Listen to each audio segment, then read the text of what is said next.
राम राम भाई सारे ने।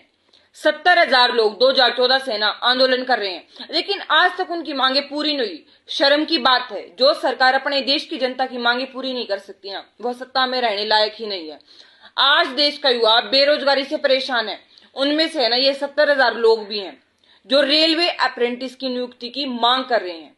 भाई रेलवे अप्रेंटिस वो लोग हैं जो 10th के बाद है ना ITI करते हैं और रेलवे में वेल्डर, इलेक्ट्रीशियन, प्लम्बर इनकी ट्रेनिंग करते हैं।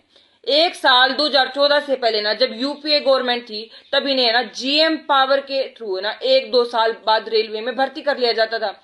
GM पावर मतलब भाई जनरल मैनेजर, वो इंसान जो 50 करोड़ तक के प्रोजेक्ट सैंक्शन कर सकता है रेलवे में, और उसके पास है ना और भी बहुत सारी पावर होती है। लेकिन मोदी सरकार के आने के बाद है ना ये GM पावर खत्म कर दी गई और भाई है ना फिर 20% वैकेंसी रिजर्व कर दी इन अप्रेंटिस की। उनको है ना पहले एग्जाम देना पड़ेगा, रिटन टेस्ट, और फिर ये उन लोगों को नियुक्त करेंगे। लेकिन भाई ना लोगों का कहना है कि ITI के बाद इन्होंने टेस्ट भी दिया है, डिग्री भी है, और फिर ये अप्रेंटिस का फॉर्म भरते हैं। उसमें मेरिट बेस पर सिलेक्शन होता है, DBA होता है और मेडिकल टेस्ट होता है। फिर अप्रेंटिस करते हैं ये स्टूडेंट्स। बाई ITI के अंदर है ना 2 साल प्रैक्टिकल नॉलेज मिलती है, स्किल्स इंक्रीज होती हैं, और अप्रेंटिस में भी ना ये स्किल बेस्ड काम करते हैं। तो टेस्ट की जरूरत क्या है? लोग कह रहे हैं हमारा स्किल बेस्ड टेस्ट ले लो, सभी लोग देंगे और पास होंगे। रिटर्न तो हमने पहले भी दिया था, ये ड्रामा क्यों लगा रखा है? फिर काम करने के लिए योग्यता चाहिए और डिग्री भी। जब दोनों इनके पास है तो इनको इतने सालों से घर क्यों बिठा रखा है? बेरोजगारी बढ़ाने के लिए? वैसे तो देश में युवा है ना पकोड़े तल ही रहे हैं।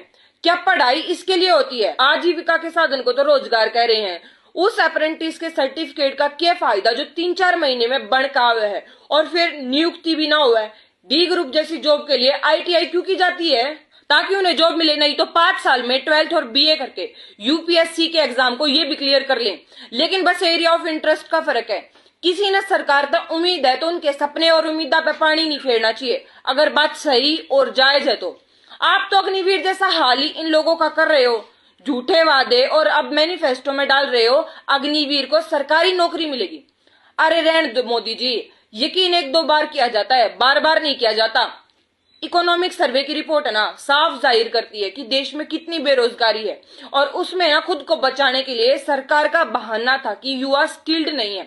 अब इतने सारे युवा स्किल्ड हैं तो इनको है ना रोजगार क्यों नहीं दे रही सरकार? सबको पता है skill India mission Modi government का तो फेल हो ही चुका है। लेकिन जो कुशल काम करना जानते हैं उनको काम पे नहीं लगवाएंगे, क्योंकि फैसला वापस लेने से ना इनकी जो सो कॉल्ड इमेज है वो खराब हो जाएगी ना। मोदी सरकार है ये तो। अश्विनी वैष्णव रेल मंत्री इनके, उन्हें तो शर्म आती है ना जनता से माफी मांगने में। रेल हादसों के जिम्मेदार अब नहीं मानेंगे खुद को, ना इन स्टूडेंट्स को बेरोजगार बनाने का श्रेय लेंगे। इतने सालों से जब रेलवे में लोगों की नहीं सुन रही है तो किसकी सुनेंगे? बस मोदी की। फुर्सत ही नहीं है रेल बनाने से, काम क्या खाक करेंगे? भाई रेलवे के सभी कर्मचारियों को ना अपनी आवाज खुद के लिए भी और इन लोगों के लिए भी ना अपनी आवाज बुलंद करनी चाहिए, नहीं तो ये बहरी सरकार है। 4 बार खुड़का करने तय सुने को नहीं, कति कान में जाकर बोलना पड़ेगा कि उठ जा अब तो, बस बहुत हो लिया।